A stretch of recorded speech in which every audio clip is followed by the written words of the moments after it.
Salut à tous. Les Spurs ont drafté Luka Samanic en 19 à la draft d'il y a quelques jours et Keldon Johnson avec le pick 29, c'est-à-dire celui hérité de Toronto au moment du trade d'Erozan Kawhi.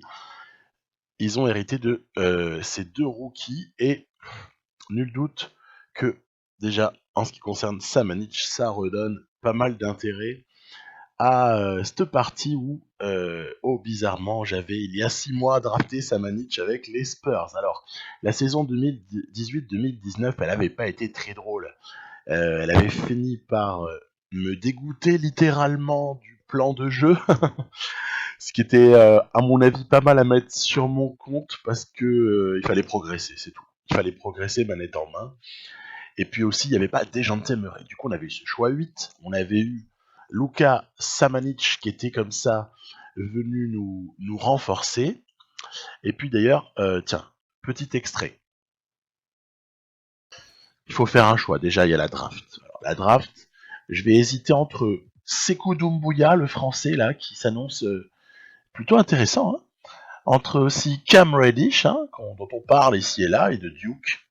Il est dans ce fameux Big Three là avec Zion Williamson là, qui fait des ravages actuellement en NCAA. Et puis il y a un Croate qui m'intéresse bien, c'est Luka Samanic. Je l'ai regardé un peu sur le net. Ce mec est très bon, hein. Ce mec fait 2,08 m. C'est un 4. A priori, c'est un 4 qui est adaptable à la NBA moderne, en ce sens que il peut stretch. En tout cas, moi, je développerai son shoot externe. Et donc, bon, bah, il a encore une année à passer en Europe, mais on va donc acquérir ses droits. Hein. Et oui, dans cette classe de draft-là, évidemment, Samanic n'était pas tout de suite aux Spurs, ce qui voulait demander du coup une saison sans lui. Et donc, bon, j'avais renforcé un petit peu à la Spurs, on va dire, avec quelques joueurs de bonne qualité. Il y avait un Tony Parker, il y avait Thaddeus Young, il y avait du Aaron Baines pour essayer de muscler à l'intérieur, et puis tout ça va au final se terminer cette saison 2020-2021 pour la première de Samanic, hein, qu'on soit d'accord, va se terminer pas très bien. Pas très très bien, mais en même temps, est-ce qu'on peut vraiment avoir des regrets dans ces cas-là? Je ne pense pas qu'il y ait le moindre regret à avoir quand vous perdez comme ça, voilà. Sur un buzzer beater de Paul George au match 7 en finale de l'Ouest. Rien que ça. Donc, je me souviens, c'était vraiment le type de défaite qui, au lieu de me rendre amer, au contraire, m'a presque m'a fait plaisir, mais je trouvais ça que c'était vraiment cool en fait pour l'intérêt de la partie que de surtout pas enchaîner, alors qu'on voit que par contre OKC derrière avait tapé Toronto perdant une deuxième fois d'affilée troisième fois d'affilée en finale. Toronto 3 fois battu d'affilée en finale, c'est mythique dans cette partie. Et donc voilà, hein, avec changement de superstar, ça vous le savez si vous avez regardé les tout derniers épisodes, le 11, le 12, le 13. Voilà, on est dans le 14, et dans cet épisode 14, ce qu'il y a à faire, c'est tout simplement déjà rappeler quelle est notre situation. En fait, on est avec un sacré joueur à notre tête, puisque on est avec le MVP. On est à la bord des playoffs. Hein. Le MVP en titre est dans notre équipe. Il s'agit de Giannis Antetokounmpo. Giannis qui a été donc élu MVP, mais aussi Defensive Player of the Year. On a aussi eu un Luka Samanic qui a reçu le trophée de Most Improved Player. Donc on est pas mal au niveau des récompenses. On a même un Greg Popovich coach de l'année avec plutôt un bon bilan. Il faut noter un truc, c'est qu'on a le premier bilan de l'Ouest, mais à une victoire près. C'est OKC qui est le cinquième, non, c'est les Lakers, pardon, voilà, qui ont le deuxième meilleur bilan, les Lakers de LeBron James, avec une construction plutôt, on va dire, voilà, on abordera les playoffs, et puis après on s'occupera même de l'intersaison, et on parlera de la suite. Des Lakers qui sont peut-être les rivaux numéro 1 là dans cette conférence Ouest, même si je me méfie énormément d'OKC malgré leur 5ème place, puisque OKC nous avait tapé l'année précédente. Attention aux Warriors, hein, je rappelle que ce sont des Warriors, c'est les vrais Warriors, hein. C'est enfin les vrais, si on peut dire ainsi, c'est en tout cas une construction avec Curry, Thompson, Durant. Il n'y a juste pas DeMarcus Cousins, puisque dans cette partie, DeMarcus Cousins, il a été du côté des Dallas Mavericks. Tiens, d'ailleurs, ce serait pas idiot, même si c'est pas la piste numéro 1, d'imaginer DeMarcus Cousins aux Dallas Mavericks, hein, dans le fond. Hein. Ce serait pas idiot parce que Dallas, ils sont évidemment avec Porzingis qui n'est forcément pas là, hein, puisque tout ça est cette partie, je vous rappelle, elle a démarré en septembre, hein, à la sortie du jeu. Hein. Mais je trouve qu'elle conserve quand même des aspects qui sont intemporels. C'est pour ça que je la continue. Sinon, jamais de la vie, je vous aurais fait supporter la suite d'une histoire qui n'a plus aucun intérêt. Je trouve qu'au contraire, elle est très Spurs dans la manière d'évoluer, et donc finalement la ligue, elle est pas si mal que ça au niveau des équilibres entre les équipes. Il y a des bons rapports de force, et donc avec une ligue intéressante, des petits moves par-ci par-là. C'est vrai que Cousins du côté des Mavs, c'est pas idiot dans le fond, ils ont besoin d'un pivot. Alors moi c'est vrai que je verrais plus même si ce sera probablement jamais lui évidemment, on verrait plus un DeAndre Jordan, un profil, hein, attention, j'ai pas dit le joueur, parce que à mon avis, juste après s'être fait trader par Dallas avec son unique année de contrat, ce serait quand même un peu surprenant de voir Dede Jordan revenir à Dallas à la prochaine free agency. Bon, après, la NBA nous a habitués à des choses totalement folles, et ce que vous pensez qui est impossible un jour s'avère réalisé le lendemain. Hein. Mais bon, voilà, Dallas, ils ont clairement besoin d'un gros pivot. C'est comme les Celtics. Tout est fait dans ce sens-là, et tout risque d'être fait comme ça à la prochaine intersaison. Et puis, ils ont quand même une jolie opposition, hein, à nous donner, puisque il y a quand même Doncic qui a vachement évolué. Je vous rappelle, on est en 2022. Hein. Une autre raison pour laquelle je trouve que cette partie elle mérite de vivre encore, c'est que mine de rien, je trouve que ça arrive trop souvent que les parties, en tout cas je parle pour moi, mais également dans ce que j'ai pu voir à droite à gauche qui est proposé ici ou là, je trouve que très souvent en fait les parties s'arrêtent au bout de 2, 3, 4 années, et c'est rare qu'en fait on aille vraiment beaucoup au-delà, et je trouvais que c'était aussi un petit peu changer les habitudes que d'envisager d'aller au-delà de ces 4 années, ou etc. J'aimerais bien, quitte à évidemment avancer assez rapidement, hein, mais voir s'il n'est pas possible d'aller vers les 6-7 ans de partie pour, encore une fois, même si on est au mois de juin, donc certes, on est presque plus focalisé bientôt sur 2K20 que sur 2K19, mais toujours intéressant de voir comment le jeu évolue aussi. Et je peux vous assurer, sans rien dévoiler de ce qui va suivre, que les sliders sont correctement réglés, parce que on ne retrouve pas trop de bons joueurs sur le carreau. Voilà, voire même on n'en retrouve pas. Donc ça va, ça fonctionne, la partie n'est pas véreuse, si j'ose dire. Vous avez vu qu'on était mené 3-1 par OKC, et fort heureusement on revient à 3-3, et c'est vrai que là j'ai pas le choix. Mené 3-1, on revient à 3-3, il faut le jouer le match.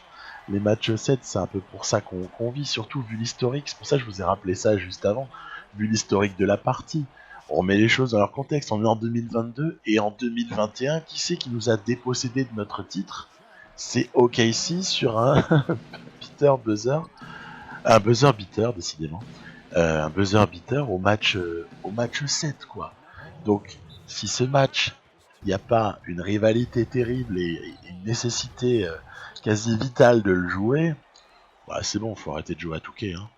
Donc amusant en tout cas de voir que OKC a beau avoir perdu un ou deux bons joueurs. Ils ont quand même aussi le Diallo, ils ont Ferguson qui ont progressé.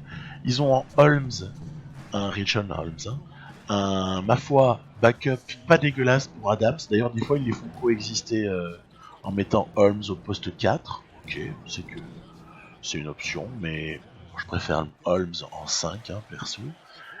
Et puis, voilà, on a toujours nos petits systèmes, nos petits shoots derrière l'écran, et ces tentatives d'exploitation de Bryn Forbes, donc un des rescapés de l'équipe de départ, avec quand même pas mal de rescapés si on regarde bien. On a Lonnie Walker qui s'est bien développé, on a Dejante Murray qui s'est également bien développé, mais il était déjà pas pourri. On a Lamarcus Aldridge qui est vieillissant, mais tellement toujours aussi précieux. Jakob Poeltl à qui j'avais donné 5 années parce que je me disais, allez, on fait confiance au type. Popovic l'adore. À partir de là, il n'y a pas de raison de le dégager. Popovic toujours plein de jolies déclarations à l'encontre de Poeltl. Popovic, de toute façon, c'est quelqu'un qui aime ses joueurs. Donc, faut pas compter sur lui pour lâcher les gens. Après, voilà, la seule petite chose qui avait eu lieu à l'été précédent, je le rappelle, c'était le départ en fin de contrat de Demar DeRozan. Et il est parti au Miami Heat. Et puis, il faut bien avouer que l'histoire avait été jolie. Il avait fait ses 3 années du côté des Spurs. Il y avait eu un titre, il y avait eu quelques déceptions aussi. Puis, surtout, il y avait la possibilité de signer Giannis Antetokounmpo qui ne voulait plus prolonger avec les Bucks. C'est marrant, vous avez des fois, vous savez, dans l'onglet d'information du joueur, là, vous avez,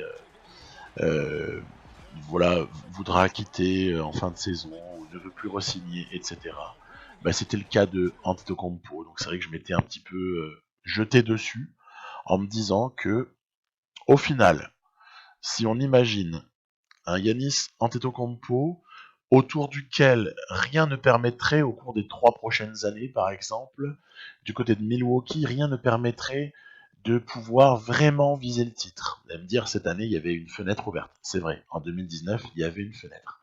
Maintenant, si, encore une fois en 2020, encore une autre fois en 2021, vous avez les portes de la finale NBA qui se referment, une osmose d'équipe pas folichonne, des problèmes d'argent. C'est que Milwaukee est un petit marché, ils peuvent pas se permettre d'éclater la luxury tax non plus dans des proportions délirantes. D'ailleurs, tout va en ce sens, puisque quand vous regardez, Milwaukee, ils ont même été jusqu'à se débarrasser de leur choix numéro 30 très récemment à la draft, pour éviter de payer un petit contrat là comme ça, mais ça prouve bien que pendant 2 années plus 2 en option, ça prouve bien qu'ils sont en train de compter leurs sous pour essayer de monter une équipe compétitive autour de Yanis, certes, mais n'empêche que cette équipe compétitive, ils vont le faire aussi en réfléchissant, ils vont pas le faire non plus en balançant l'argent par les fenêtres comme on pourrait le faire du côté des New York Knicks, des Chicago Bulls ou que sais-je, des Lakers pour évoquer comme ça des gros marchés de la NBA. Donc Milwaukee est un petit marché, on peut envisager un Antetokounmpo. Ça l'a saoulé en fait. Le mec il annonce un an avant la fin de son contrat que il re-signera pas et puis au final, ou alors il l'annonce pas. Il l'annonce pas et puis il choisit d'être free agent. Et puis au final, les Spurs, petit marché certes, mais avec déjà tout un environnement pour accueillir Yanis. Les Spurs qui comme ça font venir la star grecque. Et voilà, tout ça, je trouvais qu'il y avait un côté plausible en fait dans tout ça. Même si le fait de prendre une superstar pourrait presque un tout petit peu gâcher l'histoire. Mais je me suis amusé à regarder, alors que là on voit qu'on est quand même en bonne situation pour aller jusqu'à la finale NBA si tout va bien. Voilà, c'est parti. On a réussi à taper les Lakers. Puis je vous le donne en mille. Il va y avoir quelque chose d'important qui va se passer à l'intersaison qui va suivre juste après. C'est la retraite de LeBron James. C'était donc le dernier match de LeBron James sur le parquet des Spurs pour une défaite en finale de conf. Et au final, dans cette partie, LeBron James n'aura plus jamais revu les finales NBA depuis son départ des Cavaliers. C'est quelque chose qui pourrait arriver, même si maintenant avec Anthony Davis, ça pourrait quand même changer l'histoire et peut-être que LeBron reverra les finales NBA. Finales NBA où on se retrouve donc nous, opposés cette fois-ci à enfin un peu de nouveauté, opposés non pas aux Toronto Raptors qui, comme je vous le disais tout à l'heure, ont quand même accompli l'exploit de perdre 3 fois d'affilée en finale. Je dis exploit parce qu'il faut quand même y retourner en finale à chaque fois. Donc ils ont réussi l'exploit d'aller 3 fois d'affilée en finale NBA. Les Raptors, et à chaque fois ils se font taper. C'est horrible pour eux. Et ce qui est pas sympa pour nous, c'est que ce match 1, il démarre après une entrée en jeu après Simcast, il démarre par une défaite. On a eu un peu de maladresse, faut quand même le dire. Alors heureusement, juste derrière, la revanche est prise, on a l'avantage du terrain, donc quand même, enfin en tout cas on l'avait au début de la série, ça va, on le reprend. 2-1 pour les Spurs. Ensuite, on va continuer à Simcast. 2-2, ok, égalisation. On retourne à San Antonio, on retourne pour ce qui s'annonce très clairement comme un blowout. Il y a donc 3-2, 3-2, on va jouer à Philadelphie pour essayer d'aller chercher ce 4-2. Alors c'est intéressant parce que ils ont un big four, les Sixers, parce que Markelle Fultz a vachement évolué. Ils ont Jimmy Butler, ok, comme c'est possible que ça arrive, c'est-à-dire un Jimmy qui s'engage sur le long terme, même si il y a de vraies interrogations. À l'heure actuelle, on est sûr de rien du côté des Sixers. Ça, je l'évoque dans ma série avec les Sixers et les Grizzlies, là, qui est un peu plus actuelle que celle-ci avec les Spurs. Mais au final, on retrouve quand même des choses qui sont plausibles. C'est ça que je trouve amusant. Le jeu est quand même bien fichu. Donc, alors, j'ai pas dit un seul mot de Jalen Jinx. Voilà. Jaden Jinx, là, sur un système en flex, qui arrive à trouver Jakob Poeltl, qui vient comme ça couper de temps en temps. Il faut pas croire que Poeltl n'est pas utile en attaque, même si je l'utilise, j'avoue, un peu beaucoup comme poseur d'écran. Donc, il fait pas de passe décisive en pagaille, puisque les screen assists, les assist screens ne sont pas comptabilisés. Et donc, Poeltl est quand même vachement précieux. Il a un petit A- en défense intérieure, il a un A+ en rebond. C'est donc essentiellement un rebondeur. On l'a bien développé avec le temps. Ça, c'est quelque chose sur lequel je reviens. Bah tiens, j'en ai parlé dans d'autres épisodes, mais j'en ai aussi parlé dans un épisode de tuto la management MyGM My League, où je détaille l'entraînement des pivots. Là, je crois que c'est l'épisode 3, si je ne m'abuse. Où je montrais la progression de Poeltl qui était consécutive à un type d'entraînement. Magnifique action de Markelle Fultz. Quand je parlais de Big Four, franchement, c'est pas une blague. Vous avez vu, là, je positionne Murray exprès pour essayer de couper la passe. Et du coup, là, j'avance parce que... Regardez, je vais être obligé d'avancer bêtement. Très, très bêtement avancé. Aïe, aïe, aïe, aïe, aïe, aïe, aïe. Ça a été dommage parce que du coup, on a pris un panier. Markelle Fultz, ben oui, parce qu'en fait, j'ai avancé parce que je l'avais vu se rapprocher de la ligne des 3 points. Et il est loin d'être mauvais, il a un super shoot et tout. Enfin, c'est un autre Markelle Fultz que celui auquel on a pu assister pour le moment, on va dire. Pour le moment. Et donc, on se fait taper là sur la fin de match avec un Jimmy Butler de gala, franchement à son niveau. Et donc, j'étais allé du côté des Sixers pour essayer d'aller chercher le titre sur ce match 6. Et bah, tiens, prends-toi ça dans la figure. 3-3. Allez, 3-3. Il va falloir retourner à San Antonio. On n'a pas été géniaux sur ce match-là. Puis, en plus, je dirais surtout, c'est au niveau des points encaissés. Parce que quand même, en 4 fois 5 minutes, encaisser 52, ouais, c'est vraiment bof, quoi. C'est vraiment bof. Et c'est marrant parce que ça va totalement à l'encontre d'une qualité que je louais, mais totalement chez ces Spurs. C'est la qualité défensive. Donc je mets Antetokounmpo sur Simmons. Et j'essaye de gêner Jimmy Butler avec l'ami Murray cette fois-ci et non pas avec Lonnie Walker. Je mise donc sur le fait que le gabarit de Dejounte Murray pour un meneur est assez exceptionnel. Au fond, il est assez grand. Hein. Puis après, on sait que c'est un défenseur hors pair, hein, puisque il a été second All Defensive Team. Donc on est en 2019, donc en 2018. Hein. Dejounte Murray, c'est quelqu'un qui est référencé hein, pour sa défense sur l'homme, pour sa défense en général. Regardez le petit shoot de Landry Shamet. Les Sixers sont en insolence. C'est encore plus excitant. Petit fade away de Ben Simmons. Il y a fort à faire sur ce match. Il y a fort à faire. Mais c'est ça qui est encore plus drôle, hein, quelque part, parce que gagner sur des blowouts, ça satisfait pas grand monde au final. Donc arriver comme ça sur un match 7 de finale NBA qui est totalement indécis, à 2 minutes de la fin, bah c'est un kiff total. Donc voilà, bam, Antetokounmpo, vous lui envoyez la balle en l'air, même si c'est à 2 mètres du cercle, il va dunker. Hein. Il faut pas s'ennuyer, la passe, elle a pas besoin d'être bonne. Hein. Et bon an, mal an, avec ce dunk de Jaden Jinx, notre rookie, donc voilà, c'était 2 minutes de la fin du troisième. Regardez-moi ça. Bam, comme ça, recolle. Est-ce que vous avez bien vu? Au début, j'ai cru que c'était mes yeux. Ben Simmons, comme ça, à 3 points, avec la planche, s'il vous plaît. Je crois pas qu'il l'ait annoncé, donc ça compte pas normalement.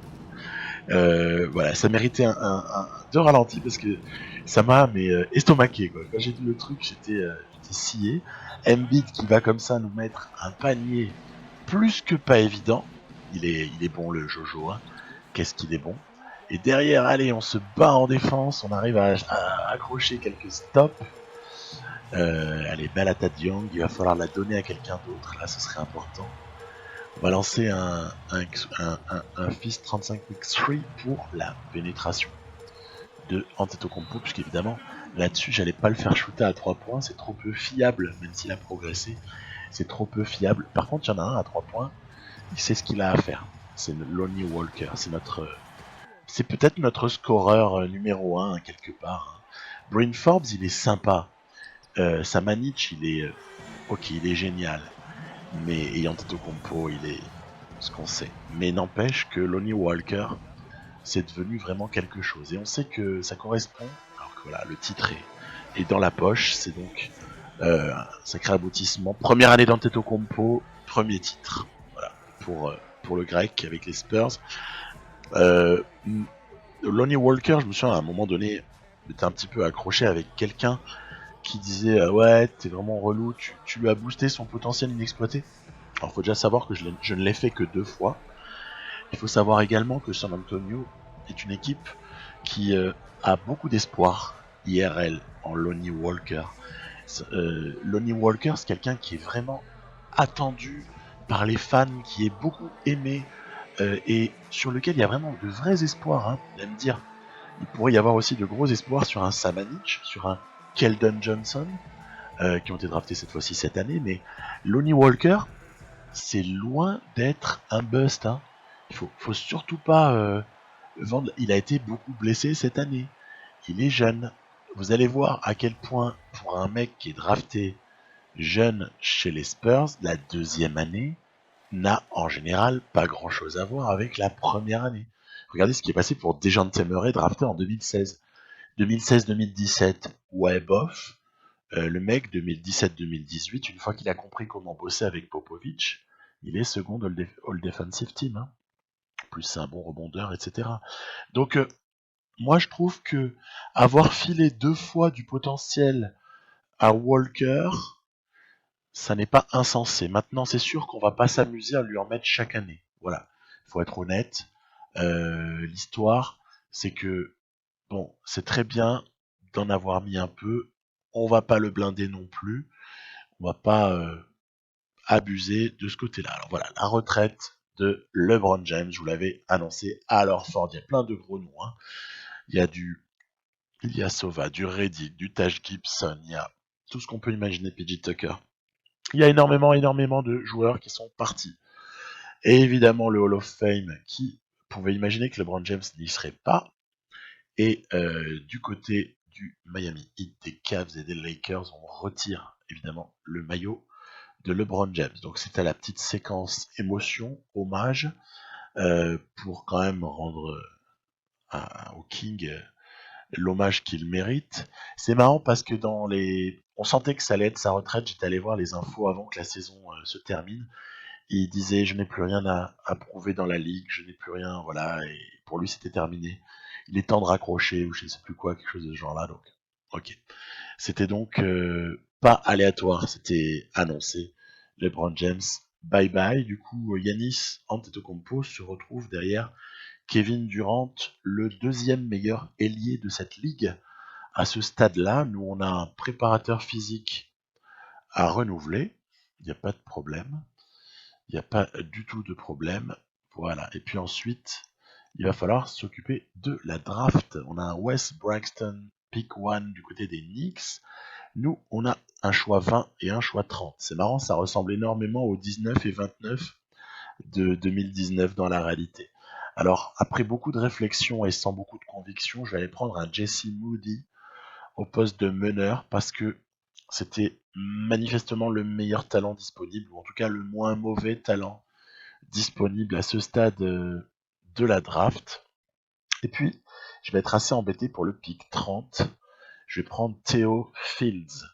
Theo Fields, c'était là encore, on mise sur un intérieur, quoi. On mise sur un intérieur qui n'est pas tout jeune, qui peut-être ne se développera jamais, mais bon, c'est des aléas. Et puis pourquoi on avait le choix 20, je rappelle, c'était suite à un petit trade avec les Pelicans qui nous avaient filé leur tour de draft en échange d'une fleur que je leur avais faite. C'était de leur donner un très bon arrière que je me voyais pas associé encore au roster. Je me suis dit, allez, c'est très bien, on se débarrasse d'un talent parce que je voulais donner plutôt du temps de jeu à Forbes et à Jinx. Voilà, c'était ça le choix. Donc derrière, par contre, notre deuxième tour de l'année précédente, Teletovic, qui avait passé une année en Europe, il est 70, hein, il n'est pas génial en overall, mais je me suis dit, allez, c'est sympa. C'est sympa. Après, sur Samanic, on prolonge 2 ans, ok. Je ne propose pas de qualifying à Okobo et je n'ai pas je n'ai pas activé l'option de Aldridge. Okobo, c'est parce que je ne veux pas le garder. Sinon, on va péter la luxury tax. Par contre, Aldridge, c'est pour lui proposer une année avec une autre en option, mais avec salaire moindre parce qu'il vieillit et il régresse. Mais je pense que c'est sympa de le garder jusqu'au bout.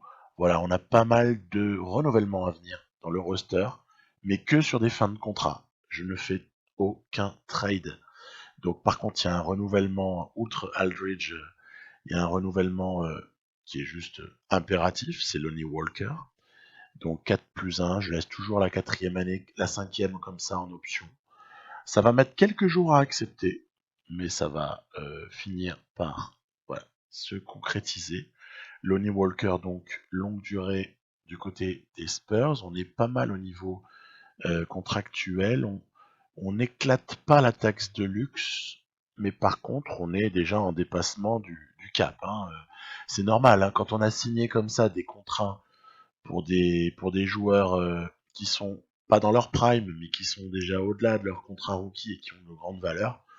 Bah, voilà. Après, qu'est-ce qui vous reste une fois que vous avez lâché la monnaie? Il reste à recruter des vétérans. Et moi, je me base beaucoup sur les insignes, hein, je l'avoue. Un Paul Millsap va nous rejoindre. Un Brook Lopez va également nous rejoindre. Un Drew Holiday va également nous rejoindre. On va comme ça essayer de booster nos jeunes. Hein. Puis ça peut avoir du sens, des vétérans comme ça qui n'ont jamais gagné de titre, qui viennent comme ça pour essayer d'aller chercher une bague. Et donc j'avais tenté dans un premier temps avec Collison, et au final j'ai découvert que Drew Holiday était encore plus intéressant. Et le dernier qui va venir compléter tout ça, c'est Terrence Ross, pour là plutôt des insignes de type shooter, hein, puisqu'on sait que Terrence Ross, c'est une gâchette. C'est un bon joueur. Hein. Franchement, c'est un bon joueur. Mais après, quand vous allez voir les overalls des uns et des autres, vous allez comprendre que tous ces vétérans-là, je les ai pas pris pour jouer. Du coup, on fait donc voilà, vous voyez les progressions que j'affiche là. Du coup, fatalement, Eh ben oui, on a laissé partir Aaron Baines, 35-36 ans. On a laissé partir, en fin de contrat toujours, Thaddeus Young, 33-34 ans. On a laissé partir des vétérans historiques comme Danny Green, Paddy Mills, qui sont partis tous les deux là par contre à la retraite, et Trevor Ariza qui était en dessous des 70 en overall. Donc je me suis dit, il n'avait plus de badge à transmettre réellement, donc c'était peut-être la fin de l'histoire, hein. Il fallait renouveler un petit peu notre stock de mentors, mais sans trader pour autant, bien évidemment. Et voilà, donc les progressions sont logiques et pas délirantes.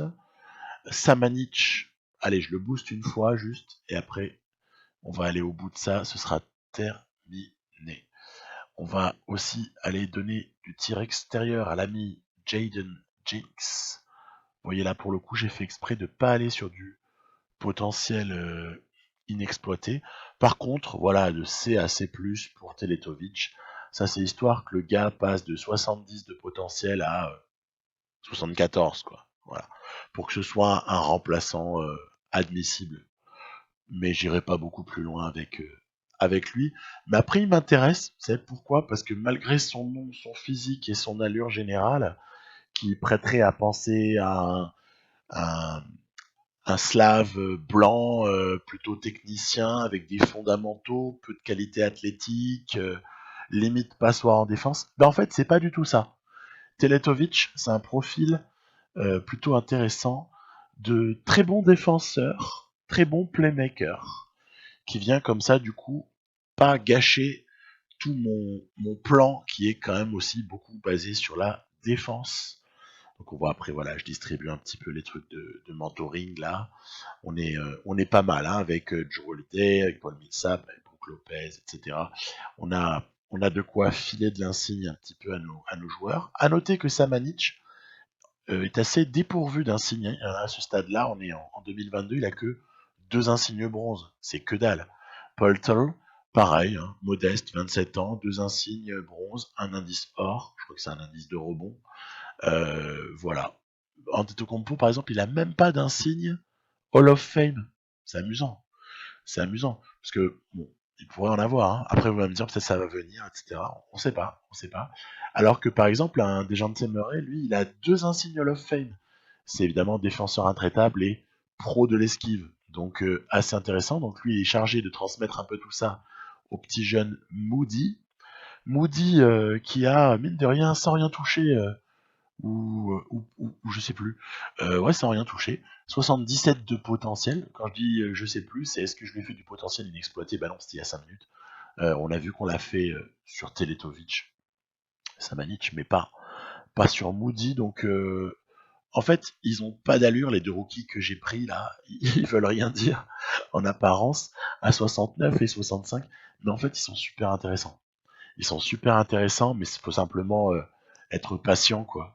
Être patient avec eux, donc c'est ce qu'on sera. Voilà, ensuite, eh ben, pourquoi ne pas se tester immédiatement du côté d'une équipe qui est franchement consistante? C'est les Phoenix Suns.